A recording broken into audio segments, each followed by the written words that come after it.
எங்கள் அப்பா பாருங்கள் வராரு பாருங்கள். இந்த வயசுலேயும் எங்கள் அப்பா ஓடி ஆடி வேலை செய்வாருங்க. எங்கள் அப்பா வந்து ரயில்வே ஸ்டேஷன் மாஸ்டர் வந்து ரிட்டையர் ஆகியிருக்காரு. இப்போ கூட பாருங்கள் எவ்வளோ ஸ்பீடாக நடக்கிறாரு பாருங்கள். எங்கள் அப்பா நிலத்தில் தாங்க எங்கள் அப்பாவுக்கு வேலை. அப்பா எங்கள் அப்பா ஹீரோங்க. எங்கள் அப்பா உண்மையாகவே எங்களுக்கு ரோல் மாடலே எங்கள் அப்பா தான்.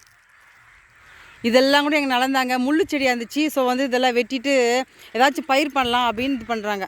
அந்த அந்த எண்டு வரைக்கும் நிறையங்க. எல்லாமே எங்கள் அப்பா கஷ்டப்பட்டு சம்பாரிச்சுதுங்க. அவங்க டேடி அவங்க அப்பாலாம் யாரும் அவருக்கு ஹெல்ப் பண்ணல. எல்லாமே இவரே கஷ்டப்பட்டு வாங்குது. இது எங்களோட டிராக்டர் பாருங்கள். டிராக்டரு மாடு நல்லா இருக்குங்களா?